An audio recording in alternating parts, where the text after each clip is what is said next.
Muy buenos días, amigos. Bienvenidos al programa de la abogada Carolina Antonini. Hablando con Carolina, esta mañana tenemos un súper programa acerca de inmigración, pero primero le damos los buenos días y las gracias por estar con nosotros. ¿Cómo está, abogada? Buenos días, Gina. Muy bien. Encantada de estar contigo este domingo para hablar acerca de inmigración, por supuesto, nuestro tema favorito. Así es, abogada. Es la abogada Carolina Antonini esta mañana, pero antes queremos que nos dé su número de teléfono para las personas que quieran hacer una consulta. Claro, es 678-956-8600, 678-956-8600.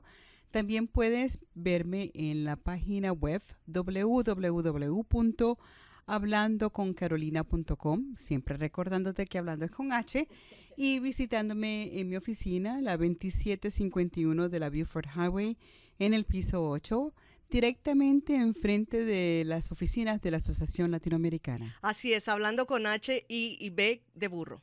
Exactamente. Abogada, hoy tenemos un programa muy interesante, ya que pues continuamos con esta situación de las personas que están pidiendo asilo, que han llegado a la frontera y todavía no podemos arreglar esta situación que parece que se está saliendo de control.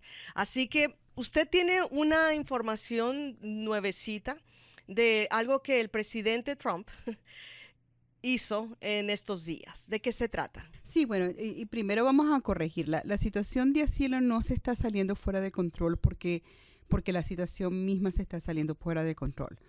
Se está saliendo fuera de control porque esta administración y este presidente ha causado que se salga fuera de control. Vamos a decirlo claramente, en este país nosotros hemos recibido aplicantes para el asilo y refugiados en masa en el pasado, en periodos previos, algunas veces más que otras. Este no es el único momento en nuestra historia que hemos recibido refugiados en números más altos y después números bajos.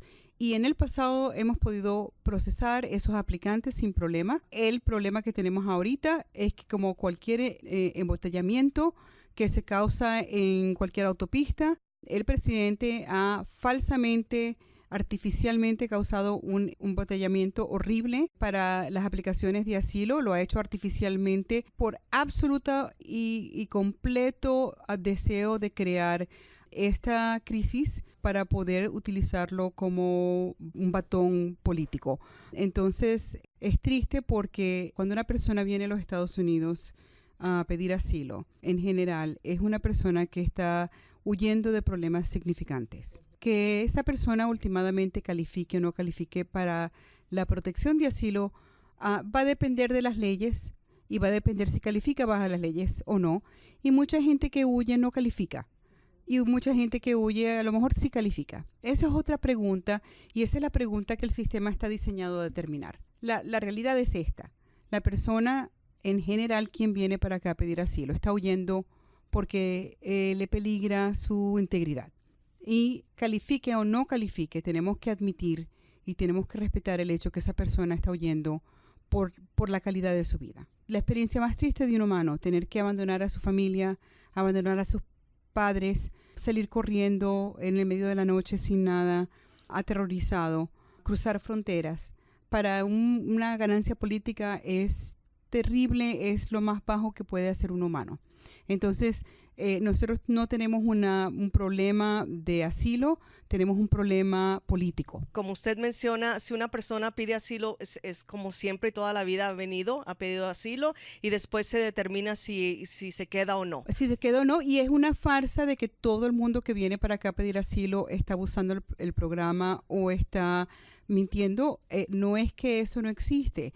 En todo programa existe el fraude, en todo programa existe el abuso, pero la gran mayoría de las personas que están viniendo para acá están viniendo huyendo algún peligro a su integridad física, mental, etcétera. De nuevo, el hecho de que una persona no califica para el asilo porque no pudo comprobar su caso en la manera de que las leyes lo requieren, no quita el valor que tiene su vida y su necesidad de tener una protección integral a su deseo de vivir. ¿Okay? Ahora, a lo que estamos refiriendo hoy en día es a una orden que se hizo en efecto julio 17. El presidente Trump, muy unilateralmente en este país, comenzó un programa el 17 de julio, el cual obviamente fue contestado con una demanda contra el presidente, la cual fue sometida en California el mero día julio 17. O sea que no lo dejaron hacer nada, como siempre. O sea, ya veremos qué va a pasar con esto, pero el punto es este. El presidente puso en camino una orden donde él requiere que la persona que huye de su país, antes de venir a los Estados Unidos a pedir asilo, antes de que el asilo pueda ser considerado, tiene que primero pedir asilo en el país que toca antes de tocar los Estados Unidos. Entonces, si tú eres de El Salvador y pisas Guatemala, que es el primero. Antes de venir a los Estados Unidos tienes que pedir asilo en Guatemala. Si tú eres de Venezuela y tú vuelas de Venezuela a México, antes de venir a los Estados Unidos, tú primero tendrías que pedir asilo en México. Si tú eres de la Gambia y tú vuelas de la Gambia a Panamá y de Panamá te vas para México y de México caminas a los Estados Unidos, tendrías que primero pedir asilo en Panamá. Eso es lo que sería el primer país que tú tocas, ¿verdad? Se refieren a él como país tercero seguro, ¿verdad? Correcto, un país tercero seguro, o en inglés se llama un safe third country. El requisito de un país tercero seguro esto no es una cosa nueva en nuestro sistema. Ya nuestras leyes tienen ese concepto dentro de ellas. El concepto del país seguro existe, ha sido litigado, ha sido definido por cortes federales, mucha litigación. Y si el presidente y su gente tenía alguna pregunta acerca de cómo se debe utilizar, han debido haber hecho una búsqueda de ley y leído lo que los escolares, los jueces y los abogados han litigado por años y años, y han debido haber leído, porque este es el asunto. Para tú poder tener un país seguro, tú tienes que tener un país seguro que es, ¿cómo se dice la palabra? Seguro, ¿ok? Tú no puedes. En Venezuela tenemos una expresión que a lo mejor tienen otras expresiones, que a lo mejor es una expresión injusta, pero creo que muchos que oyen esta expresión van a entender a lo que me refiero. Y eso es cuando una persona va de mal a peor, dicen, te fuiste de Guatemala a Guatepeor, sí. ¿verdad? Y yo entiendo que a lo mejor a los guatemaltecos no les gusta oír esto, pero literalmente, dada la situación en Guatemala, tener que irte de un lugar a otro lugar en el Triángulo Norte de Centroamérica es potencialmente irte de Guatemala a Guatepeor. La idea de que el gobierno americano te requiera que te cruces de Honduras a pedir asilo en Belice o asilo en El Salvador, dan ganas de reírse si esto no fuera tan trágicamente triste. Que el presidente de este país esté ignorando el hecho de que está mandando a una persona que está corriéndose de un país a que pida asilo en otro país de donde la gente también está corriendo. El país de Guatemala no puede con su propia alma. Claro. No puede parar de sus ciudadanos de salir corriendo de ahí. Guatemala no puede ni siquiera controlar el crimen contra su propia gente. El país de México no puede controlar ni siquiera los criminales contra su propia gente. El país de El Salvador no puede controlar la gente ni siquiera contra su propia gente. ¿Cómo piensan ellos de que ellos van a poder darle asilo a la persona previa? Entonces, la respuesta es simple. Ellos no piensan eso. Ellos saben muy claramente que la persona que viene de El Salvador, aunque le den el asilo en Guatemala, ¿verdad? No se va a quedar en Guatemala.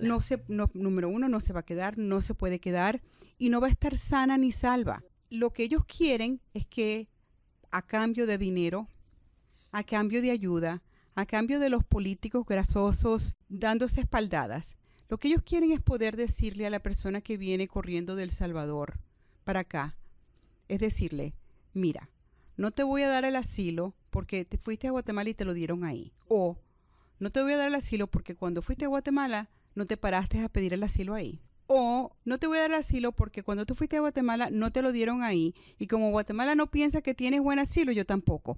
Ellos lo que están buscando es manera de decirle a la gente no. Más nada. Ellos Claro. saben claramente que esto no es un país seguro. Es lo mismo que están haciendo ahorita en México, pero todavía no está como con título, ¿verdad? Como país tercero seguro. Absolutamente. Entonces, ¿cuál es el asunto? Nosotros tenemos litigación sobre litigación sobre litigación de que un país tercero, que es seguro, tiene ciertos requisitos que tiene que cumplir para que se pueda considerar un país seguro.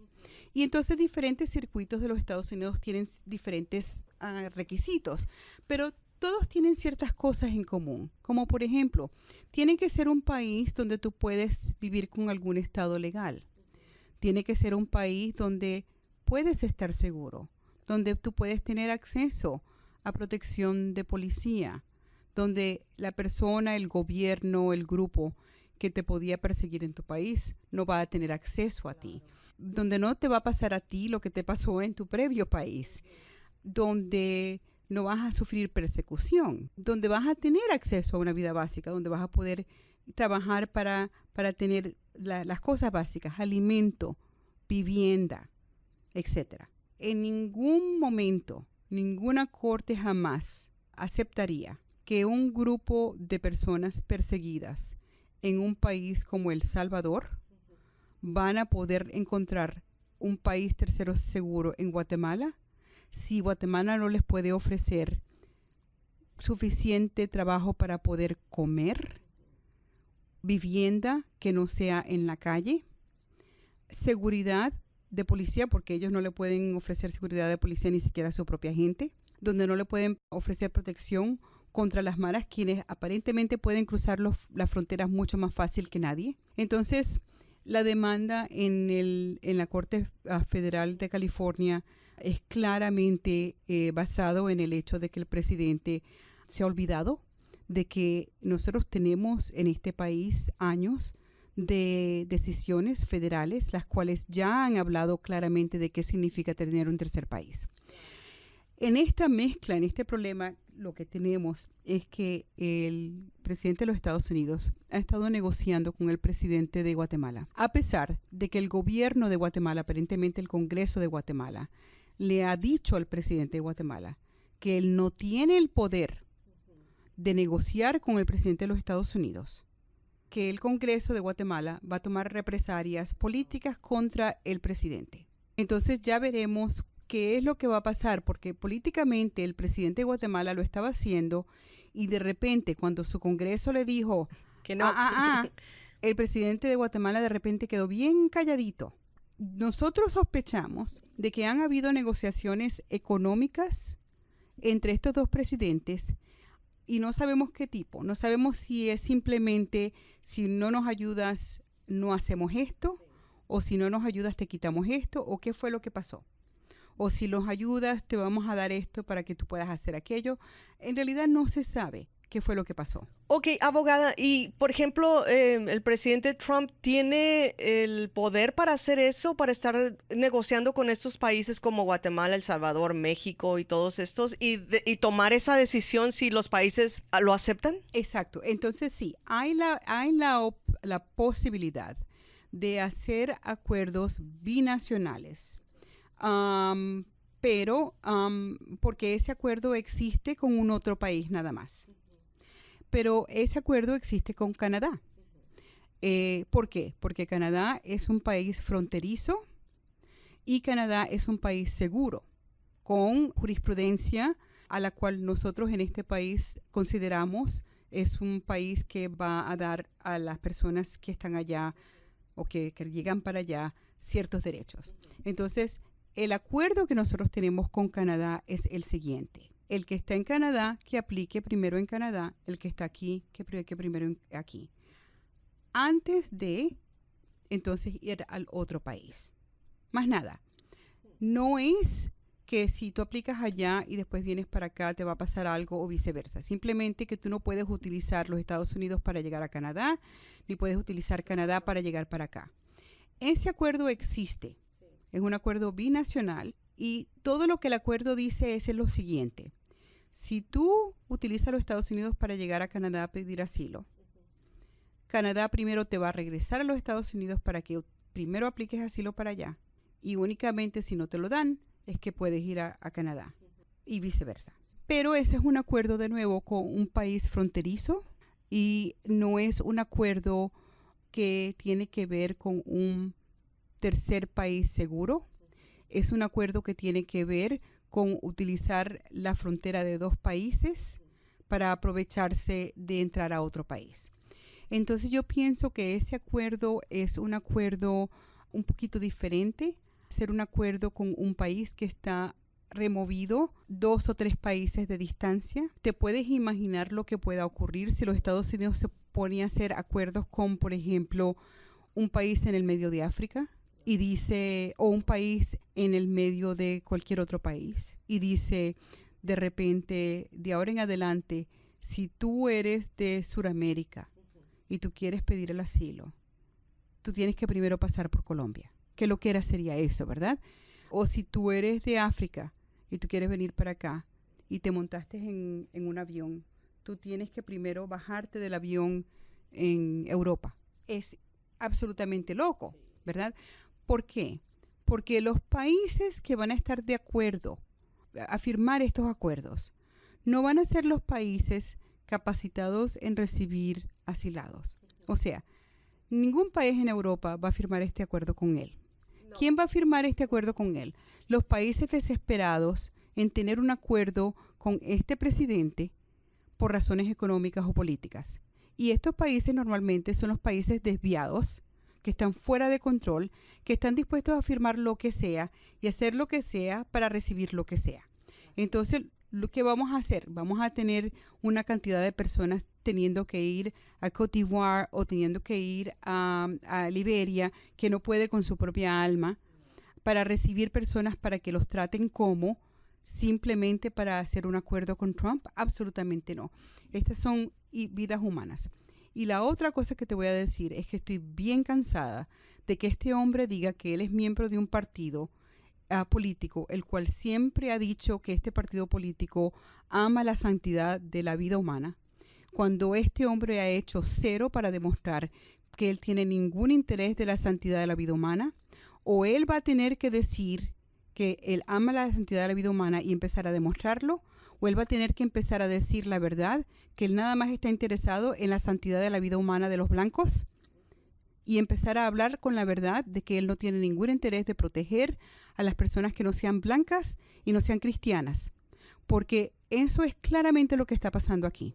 Y entonces mi gran esperanza es que la Corte Federal vaya a hacerle un paro a él y su acuerdo de la Corte Federal, el paro sea nacional y que permita que las personas sigan viniendo a los Estados Unidos directamente sin tener que hacer la ridiculez de parar en Honduras, en Belice, en El Salvador, en Guatemala, en México, en todas estas partes para pedir asilo a países que de nuevo, aún se la den, no sería una protección de verdad, y aunque fuera una protección no los pueden asumir porque el país no puede con su alma, y que permita que estas personas en realidad puedan venir para acá y que levante la pared política, burocrática que ha puesto en la frontera, para que estas personas puedan en realidad entrar a los Estados Unidos, presentar sus casos y nosotros podamos determinar si estas personas pueden o no pueden recibir la protección dentro de lo que las leyes de asilo permiten. Porque en realidad la pared ideológica que él ha construido dentro del país y la pared política que él ha construido en la frontera nos está deshaciendo como país. Así es. Bueno, es la abogada Carolina Antonini hablando con Carolina. Su número de teléfono, por favor, abogada. Es el 678-956-8600, 678-956-8600. Y estamos hablando acerca de la orden que puso el presidente Trump hace algunos días para las personas que buscan asilo. ¿Qué dice el Congreso? ¿El Congreso no se mete para nada absolutamente en esta situación o nomás son los jueces federales? A este punto va a ser los jueces federales. Me sorprende mucho que el Congreso haya guardado tanto silencio hasta ahora, porque el Congreso pasó las leyes migratorias. Sí, por eso pregunto, o sea, ellos no dicen nada. Entonces, en el tríptico de la función del gobierno, el Congreso pasa la ley, el presidente la pone en marcha, y si el presidente no la hace apropiadamente, entonces es a los jueces a quien uno se queja. Entonces es apropiado que la demanda vaya al juez, porque al juez se le dice, el Congreso dijo que hiciera A, el presidente está haciendo B, ahora quiero que usted, el juez, le diga al presidente que se deje de hacer B porque el Congreso dijo A. Entonces, el juez es en realidad la mano del gobierno quien le tiene que decir al presidente, no, eso no fue lo que el Congreso dijo que se tenía que hacer. Te estás alejando mucho de lo que el Congreso dijo que se podía hacer. Entonces, ahorita hay una demanda y por lo pronto se para todo esto, ¿verdad? Por una de las muchas demandas de las muchas, así es. Que hay, y bueno, se para si la injunción, el paro que da la Corte Federal de California la hace nacional, correcto. Y se para hasta que esto se ha decidido. Y no empieza, por decir, hasta que Guatemala, El Salvador y todos estos países como México también firme, ¿verdad? Pues no necesariamente, porque si el presidente dice, yo no voy a aceptar un caso de asilo, al menos de que tú hayas pedido asilo en México, quiera o no quiera el otro país, porque el otro país puede decir, no, yo no quiero participar en un acuerdo como el que tú tienes como en Canadá. Vamos a decir eso. Nosotros como gobierno americano, de todas maneras, podemos cambiar nuestra ley. Bueno, no tenemos ni siquiera que cambiar nuestra ley, porque nuestra ley dice eso. Sí. Nuestra ley dice, si tú viajaste por otro país, tú tienes que explicarnos a nosotros si pediste asilo o no, y por qué, si no lo hiciste, ¿por qué no lo hiciste? Y si lo hiciste, ¿qué pasó? Ya la ley dice eso. Sí, él es el que está cambiando las cosas. No hay que cambiarlo, claro. Ya la ley dice eso. Lo que pasa es que cuando tú le preguntas a una persona de Guatemala, de Honduras, de El Salvador, si cuando pasaron por México, o Guatemala, o Honduras, o El Salvador, o cualquiera de esos, si aplicaron para el asilo, después de que se paran de reír histéricamente, sí, cuando te miran con la cara de bobo, si estás bobo o si no lees las noticias, te dicen, no, por supuesto que no me paré a pedirle asilo a nadie allá, porque allá la gente está pidiendo asilo, claro, de allá, ¿verdad? Pero la ley del asilo requiere ya de una vez, y siempre ha requerido, de que la persona que viene por otros países explique, ¿pediste asilo, sí o no? ¿Qué pasó si lo pediste? ¿Y por qué no lo pediste? Hoy en día, hace 10 años atrás, hace 20 años atrás, si mi cliente viene de la África y se paró en Costa Rica por una semana o por 7 horas y no pidió asilo, ese cliente de África tiene que explicar por qué no lo hizo. Y si el gobierno americano no le parece esa explicación razonable, el cliente es negado. Más nada.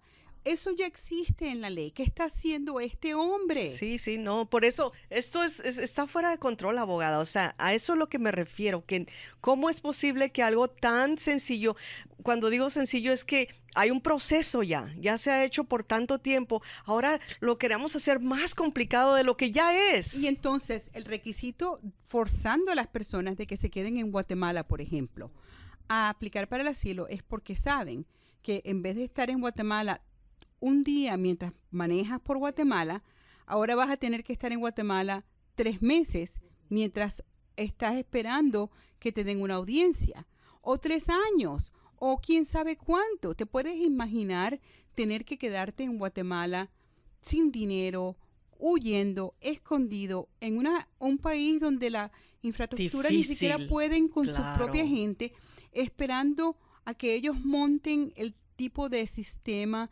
tribunales, lo que sea, lo cual tú sabes que va a ser una burla a un sistema de justicia. Ellos no van a tener ningún tipo de preparación, no tienen ni siquiera suficiente casas y albergues para las propias personas que están desplazadas de ellos mismos, mucho menos personas que vengan corriendo de otros países. Mientras esas personas tienen sus casos discutidos por ese país. Entonces, ¿qué pasa? Entonces, un salvadoreño estaría en Guatemala ¿por cuánto tiempo?